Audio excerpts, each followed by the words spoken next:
Hello everybody, I'm Nire and I am so happy to welcome you to the first episode of Beyond the Stories. So this is going to be a new series on my channel that I upload every now and then where I just sit down and talk about any book topic with you guys. So if you have any recommendations for topics that we could talk about in future episodes, please leave them in the comments down below because I would love to read them and incorporate them in, like I said, future episodes. So basically you can take this new series as one of two ways. One, you can sit down with me and, pretend we're on FaceTime and we're just talking about books and book related things.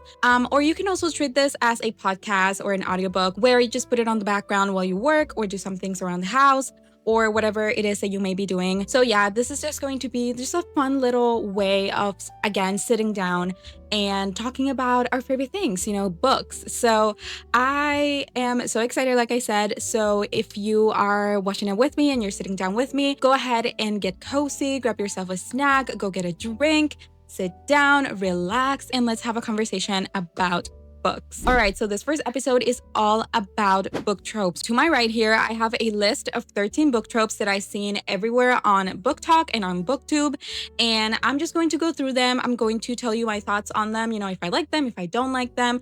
If I can think of a book that suits that trope, I'm going to talk about that book. First of all, let's talk about book tropes in general, as a thing. I've seen that recently, the topic of book tropes is a little bit dividing. I feel like some people enjoy, describing books in book tropes, and then some people really do not like that. I feel like book tropes are definitely a way for you to know if you might like a book before picking it up. I feel like if you are a person who enjoys to read a lot of, for example, enemies to lovers, and a book is described with that trope, there's a big chance that you're going to end up liking that book. You can have a little bit of an idea if going into the book, if you're going to enjoy it, or, if there's a higher probability that you will, because there's definitely other factors that determine whether or not, somebody's going to like a book.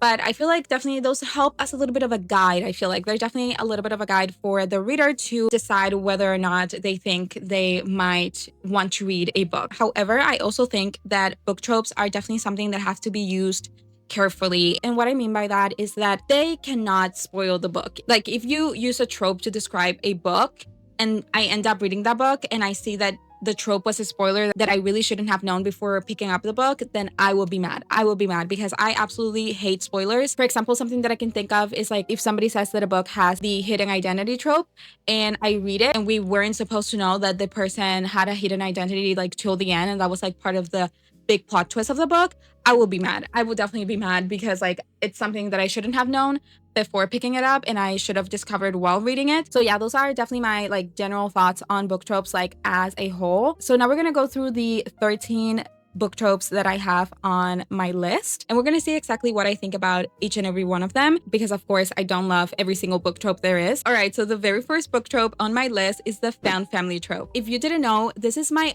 all-time favorite book trope.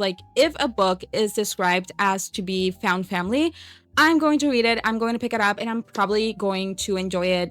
I just absolutely love found family. It's just a thing that I do. I eat it up every single time that I read a book. If I think about it, really my top books of all time, they have some sort of found family aspect to them. For example, one of my favorite books of all time is Six of Crows. I absolutely love that book. And what does it have? The found family trope. And also I absolutely love The House on the Cerulean Sea. What does that book have? The found family trope. I also really like A Little Life. What does that book have? The found family trope. It is just something that I definitely enjoy to see in my books. I just love seeing people that have no relation to each other just decide to be there for each other, to support each other, to love each other, and it's just a decision they make every single day, and that just makes my heart so happy. You have no idea. Every single time that I read a book that has a found family trope, I'm always either crying because I love them so much, or I'm crying because my heart is just so full of love, and I just absolutely love everything about that trope. If you have any book recommendations with this trope, leave them in the comments down below, because I just, like I said, absolutely love everything that has to be with found family. Not even just books, but definitely movies and whatever, any other type of media that has to be with that trope. I just absolutely adore it. So it is definitely something that I enjoy. All right, so up next we have the friends to lovers book trope. So for this one, I do have some complicated feelings for. For example, like I feel like friends to lovers is like such a great trope when it's done correctly. I feel like sometimes in books, people who are just like meant to be friends are like pushed together. They don't have any chemistry. They really shouldn't be a couple, but because they're wanting to do the whole friends to lovers trope, they like push them together. Because of course, like every single relationship starts with, you know, them being friends. Like it's something that cannot be forced on the characters. Like it has to be something that I read and I'm like, yes, this is definitely meant to be. Like this is like flowing so smoothly. Like the characters are definitely not only friends, but they have like chemistry going on. Like it's not something that, you know, they only love each other because they're friends. You know what I mean? Like they actually care for each other. Sometimes I've seen friends to lovers and I'm like, they're not supposed to be together. They're definitely not supposed to be together. They're supposed to be friends. They're not supposed to be a couple. Right now, I cannot really think of a book that has friends to lovers. Like I am thinking, let me actually take a look at my shelves.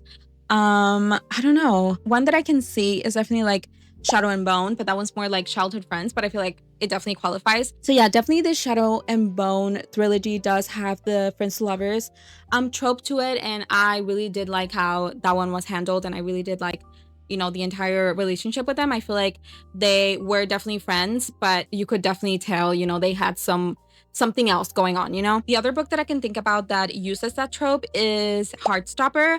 I absolutely love that series. Not only like the comic book series, like the book series, but I also absolutely love the adaptation. I have rewatched it like 2 to 3 times at this point. I absolutely love it, and I cannot wait for that movie that is coming out. I feel like it's coming out in 2026, I believe. And actually, now that I'm thinking about it, that book also has the found family trope. So, you know, we can see a pattern. We can definitely see a pattern right here that the found family trope is just like my all-time favorite trope of all time. So yeah, friends to lovers is definitely, you know, a trope that I do enjoy reading about, but like I said, it just has to be handled in a specific way for me to actually enjoy it. All right, so the next trope that we're going to be talking about, I feel like it's the most popular trope in the whole book community, and that is enemies to lovers. I just feel like at this point, every single reader just absolutely loves enemies to lovers, and I'm definitely one of them. I cannot even lie to you. Like, I just feel like there's something about reading about people that apparently like absolutely hate each other and then end up falling for each other, you know what I mean? But I feel like definitely it is another trope that can be used in a way that I really don't enjoy. Definitely is like a gray area between like enemies to lovers and like bully romance. I feel like I really do not like bully romance like whatsoever. I feel like that is just something that I really don't enjoy. It's just like a personal thing. Like it's just something that I really do not like to read about. I feel like there is definitely a difference between enemies to lovers and like a bully romance. For me, an enemies to lovers is like people who are like rivals or are like competing in some sort of like thing, you know, if we're talking about like fantasy books and maybe like they're from like different kingdoms, or like for example, if we're like reading a contemporary romance, maybe they are competing for the same job, you know, things like that. You know, those are my kind of like enemies to lovers. But anything other than that, it's just something that I really am not comfortable with reading, because again, when I say enemies, I just mean like rivals. An example of a book that it is definitely marketed as enemies to lovers, and for me it is like not enemies to lovers, and in my opinion it's like pushing more towards like bully romance, is The Cruel Prince. Like that book I really did not like, and when people are like pitching it to you because they want you to read it, they explain it in a way that when you read it you are like, that is not the book that people were saying that I was going to read, you know what I mean? I don't know if that's like considered a spoiler, but basically in The Cruel Prince we have a couple, you know, a main couple, and the main character just like treats her so awfully, like so badly, like literally to the point that it's dangerous, you know what I mean? Like something very dangerous happens in that book, and then by the end of the book they're like a couple, and I could not do that. I could not read about that. I could not root for them as a couple. I did not want them to end up together whatsoever. So that is a book that I definitely wouldn't categorize as enemies to lovers, and I would categorize it more as like a bully romance, something like that. But yeah, enemies to lovers, you know, it's famous for a reason. You know, it's really fun to read about. It's a trope that I do also really like. All right, so the next trope that I'm going to be talking about is definitely very divisive, and that is love triangles. I feel like for love triangles I am very indifferent. I feel like I don't love it, but I also like don't really dislike it. I feel like I definitely read and enjoyed books that have this trope, But I also like feel like sometimes it can be done in a way that really frustrates the reader. I feel like that when a love triangle is incorporated just to bring conflict into the story, but like everybody knows who the endgame couple is going to be,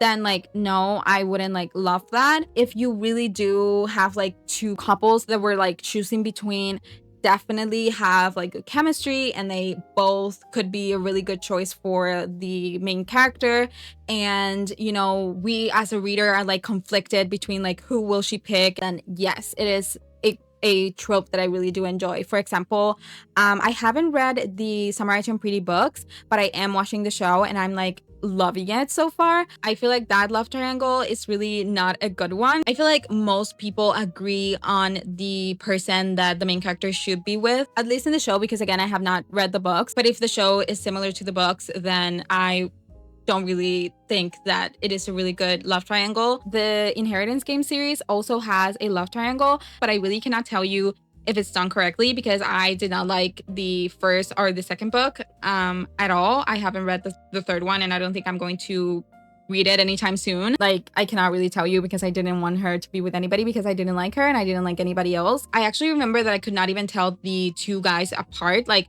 I don't know. I didn't really love this series, so I really cannot tell you much about it. All right, so for this next trope, I feel like my opinion is definitely like more unpopular because I feel like this is definitely another book trope that a lot of people love, and that is second chance romance. I feel like if a couple did not work out the first time, there's probably like a really good reason why, you know what I mean? And usually when I read books that have second chance romance, I'm like, yeah, they shouldn't have been together. Like, they're trying to push something that really shouldn't be a thing. They didn't work out the first time for a reason, and they probably should like move on with other people. And sometimes like a lot of those second chance romances also include like a miscommunication trope, which is just another thing that we're definitely going to be talking about later on. So right now I really don't have a book in mind that I've read that has the second chance romance because I really don't tend to pick up a lot of books with that trope because again, I really don't love it. So yeah, I'm definitely like not a big fan of second chance romance. All right, so let's move on to the next book trope, and that is grumpy sunshine. What do I think about grumpy sunshine? I really do not care if a book has or doesn't have that trope. However, that being said, I feel like sometimes when the sunshine character is the female main character, they can definitely like infantilize her and make her be like a little kid, and I really do not like that. I feel like there's definitely a way to write a very positive character without like making them feel like a child, you know what I mean? So even though I'm like indifferent to the whole grumpy sunshine book trope, like I again don't really care if a book has it or not, I feel like it could also be done like incorrectly or in a way that I really don't enjoy. It's a trope that I, you know, again, I don't love but I don't hate, you know, it's just like a very gray area with that trope as well. All right, so for the next trope we have the slow burn trope. I really do enjoy this trope. For me to absolutely just like be obsessed with a couple, there has to be some build up, you know, there has to be some tension. I absolutely despise insta love because I feel like most of the time the insta love is actually like insta lust, and the characters like don't really love each other at that point. They're just like find each other attractive. So definitely slow burn is something that I absolutely love. I really do not mind reading like an 8-book series and like the main couple gets together in like the 5th book. Like, I do not care because like I love to see the build up. I love to see their relationship, you know, developing and getting stronger and all of that. I just absolutely love that. I feel like it definitely makes me more invested in the couple if there is some, you know, development, and it's not just like I met you, I loved you from the beginning and we're together like 2 seconds later. You know what I mean? Like, it needs to be like a gradual build up to their romance and not just like instantly I fell in love with you, instantly we're together. So slow burn is something that I absolutely enjoy seeing in books, especially fantasy books. Like I said, it just makes me so much more invested in the couple, and when they actually get together, that is just like the best feeling ever because like you had the gradual build up to it, right? Like, in my opinion, it just hits so much harder when they finally confess their love to each other. I absolutely love a good slow burn in my books, definitely do. All right, so next we have the fake dating trope. The fake dating trope is something that I do like, but I don't love. Sometimes it can get a little bit frustrating because when they start acting like a couple when they're alone, which is like a place they don't really have to act like they're dating because like there's nobody around, and then the characters start like questioning whether or not they were acting that way towards each other because like they were still faking it or like they're actually interested. And I'm like, of course of course you guys are doing that because you're interested in each other, because like you were in a place where you really didn't have to fake that you were together, and you acted as a couple when you were like alone. Nobody was looking at you, so you didn't have to act. So you were not acting. And sometimes the characters start acting like so confused because like, of course, like they were just like acting because we're fake dating, you know? But like, I'm like, girl, get it together. Like, really? Really? Really? You're telling me right now that you're thinking that they maybe were acting with you and they were like continuing to pretend that you guys were like dating? Like, there's nobody around to see you? Like, who are they pretending for? You know what I mean? Like, of course, whatever is happening when you guys are alone, it's something that is real, you know what I mean? So it's just like sometimes frustrates me when that happens in like fake dating books. It is a good trope. It is a fun trope, but yeah, I enjoy it, but I don't love it, like I said. So the next book trope is the chosen one. So this is one where we follow like a very normal main character, and then suddenly like they find out they have like this power that can help defeat the villain, and like they're the only one that can do it, you know, that kind of situation is what I'm thinking about when I think about like chosen one. So definitely Shadow and Bone is like the first book that comes to mind. The Grishaverse as a whole is definitely like one of like my top tier series. Like I absolutely love it.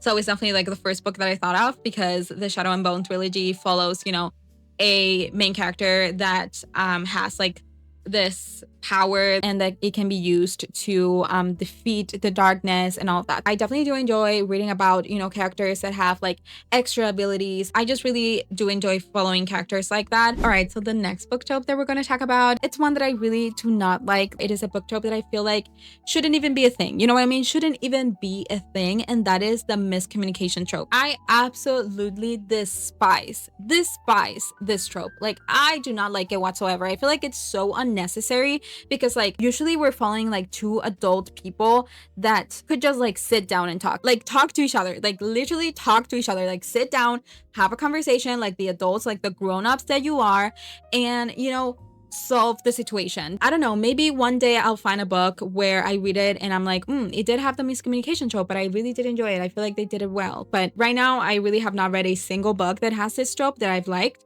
and that have done it correctly. All right, so we're down to the last 3 book tropes, and the next one is the celebrity romance book trope. So this one is one that I really enjoy. Yeah, it's something that I eat up every single time. I just feel like it's just so fun, especially when one of the characters is a celebrity and the other one is not, and they go to like award ceremonies and stuff like that. I just feel like I just absolutely love to see that. A book that comes to mind that I've read so long ago is To Love, Jason Thorn. That was a book that I really enjoyed. There's some things that I don't love about that book, but like in general, I did really like it, and it does have the celebrity romance book trope. Also, I really do love Daisy Jones and the Six, which I mean, technically it is a celebrity romance, but in that book, both of the people are a celebrity. But yeah, I just really love, you know, seeing the whole like extravagant life that the celebrity character has, and then you know, them showing that part of their lives to the normal person.